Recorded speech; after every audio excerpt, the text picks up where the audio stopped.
The United States government is forming another government for Haiti in a hotel in Jamaica. We'll see how that works out. To talk about this, we're going to be joined by the Biden administration's former envoy to Haiti, Ambassador Daniel Foote. Ambassador Foote, thank you so much for joining us here. Good to see you, sir. Good morning. Thank you for having me.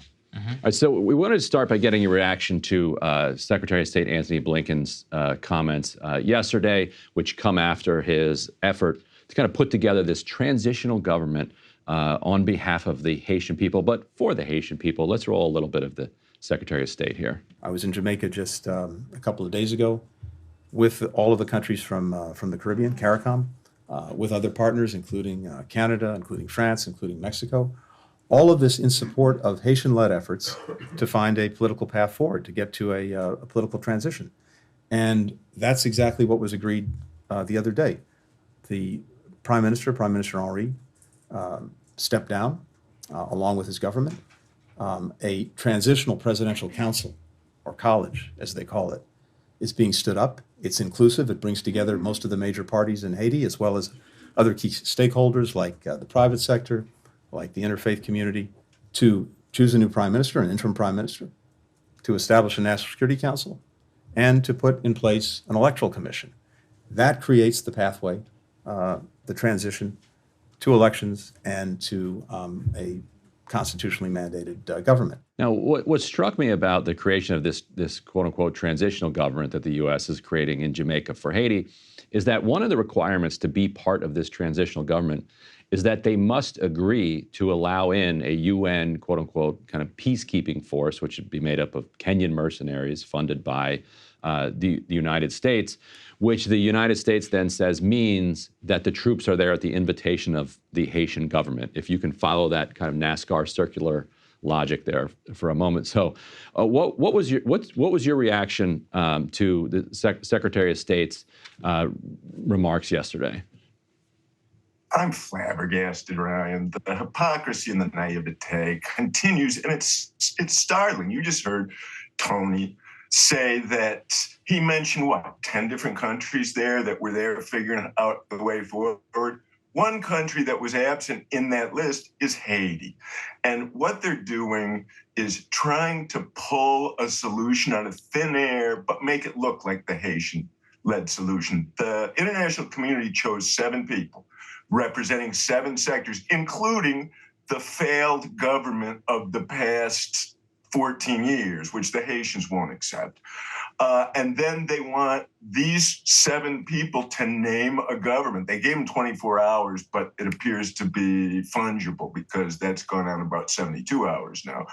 I quit 30 months ago to try and get the right solution for Haiti, to continue to work with the Haitians. I've been channeling the Haitians' voice for a long time. And if the U.S. insists on pulling a solution out of thin air, saying it's a Haitian-led solution, and making the Haitians follow that, we haven't seen anything yet in Haiti. The people are not going to put up with this, and the violence over the last 10 days is just a little bit of a tease for what you're going to see. Wow. And for people who haven't been following this for that long, can you talk a little bit about why you resigned and under what conditions? Sure.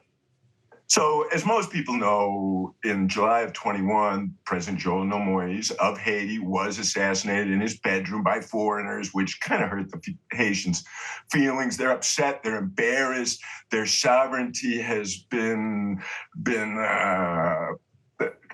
overcome many times throughout history. And 10 days after that, so the guy who was the acting prime minister at the time stepped forward and said, okay, I'm in charge, despite the fact it was not constitutional. There was nothing constitutional. The Constitution broke.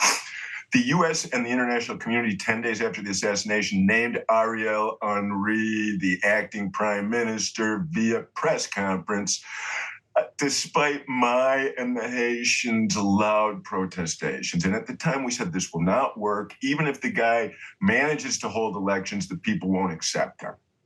Now we're at the same point.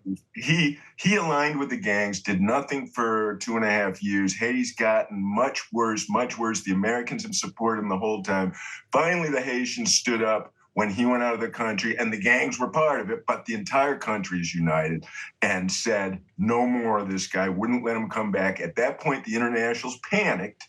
Haiti's been a failed state and hasn't been in the control of anybody for the last 32 months. This guy can't get back in the country, and the U.S. all of a sudden needs to jam a solution in the Haitian people's ear that includes a military intervention that they need, but it won't work unless it's in support of the Haitians' way forward, not Tony Blinken's and the Mexicans and the EU and Canada and blah, blah, blah.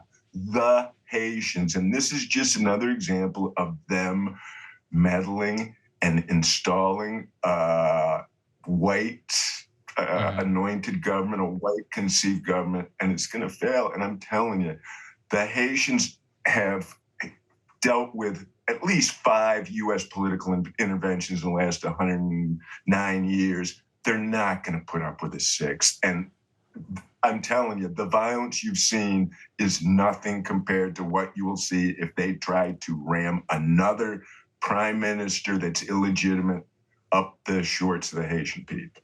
Yeah, Mr. Ambassador, maybe you could lay that out for us, sir, about some of the consequences. We've already seen like widespread gang violence. We previously had a guest on our show who said that some of that could be coming down as they anticipate maybe their potential roles in a future government. You seem to be predicting that this is not going to quell that violence at all. Maybe lay some of that out for us.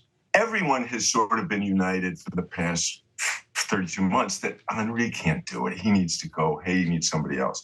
The gangs were kind of cool. You know, the gangs just went about their business for quite a period.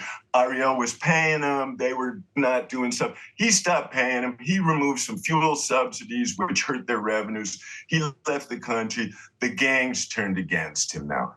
I believe if the U.S. just doesn't do anything stupid and gives Haitian society a little space, that they're going to come together and reach a similar political consensus as they had 2 years ago, which the U.S. and the international community ignored, upon which they can build a solid political foundation. And the Haitian people who will be represented in this may be able to trust eventual elections. That's the goal here, that the Haitian people can trust eventual elections. Not that we can hold elections. That's easy. They held them in 2015 and 2016, and neither one worked. So they need to trust the elections or we're rushing to failure. And that's exactly what we're doing. You see, Secretary Blinken thinks elections is the magic pill. And it's not if the Haitian people don't feel they're a part of it and they don't accept the results of the election. We're going to be right where we are now and worse.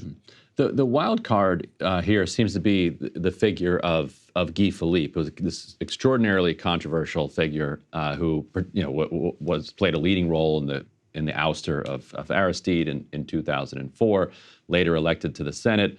Before he could take office in the Senate, the U.S. kind of renditioned him over here and locked him up for money laundering, charges related to drug trafficking for about 6 years. Now he's back, and he seems to be on the ground in Haiti, speaking this kind of revolutionary language, this language of kind of Haitian sovereignty and dignity that is resonating with people. I think a lot of people probably don't believe that he's necessarily earnest about the rhetoric that he's using, but at least he's saying it, and at least he's in Haiti.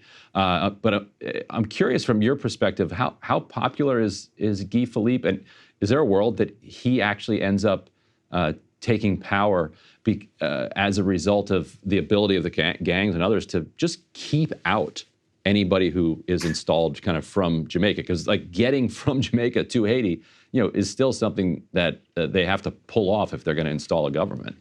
Oh, don't worry about the Haitians weren't invited to Jamaica. They're still in Haiti. So if they set up a government, they're already there. They weren't even invited to set up their own. Yeah. Right, true. So what about Guy Philippe? Guy has always been able to mobilize a lot of people and has a pretty broad constituency in Haiti because people think he kind of tells the truth. He's been involved in heavy drug trafficking. He just completed a 7-year sentence in the States for money laundering because they weren't unable to come up with the evidence to get him on what they really thought they had him for. And they sent him back. Part of me scratches my head and Is there a scheme going on? Why would they send him back at this point in time? But we'll just ignore that. And Guy was a member of the former Haitian army, which we forced President Aristide to dissolve in 1994. There's still about 4,000 of these old buggers running around the hills of Haiti. They have weapons. They can mobilize. They're old. The weapons are old. But if they align with the gangs, and Guy Philippe and Moise Jean-Charles, who is a communist politician from up north, is part of Guy Philippe's thing. If we because of the anarchy that's going on now, if we inject another bonehead puppet into the Haitian environment right now, it's very possible that Guy Philippe, Moise Jean-Charles, or Barbecue might wind up taking power. However, if we give them time and space, the gangs have already quieted down. You notice that, haven't you? Ariel stepped down. They've quieted down. They stopped breaking stuff because they were breaking stuff to tell Ariel, don't come back, and tell the international community, don't put another puppet in. Well, Ariel listened so far. The internationals haven't.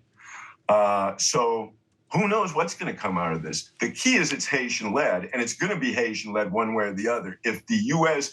injects somebody in through this seven-headed Hydra presidential council, the people will rise up and it'll be a Haitian-led solution. Or if we give them space, it'll be a Haitian-led solution. And the revolutionary rhetoric is real. Guy is not coming up with that as the intellectual author. That's the feeling on the states, the feeling on the streets. The feeling on the streets is we didn't finish the job in 1804.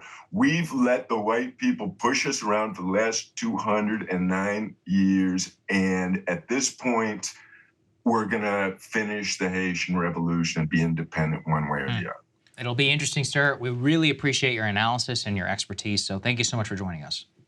Anytime. Thanks, guys. Absolutely. Hey guys, if you like that video, go to breakingpoints.com, become a premium subscriber, and help us build the best independent media organization on the planet. That's right. We're subscriber funded. We're building something new. We want to replace these failing mainstream media organizations. So again, to subscribe, it's breakingpoints.com.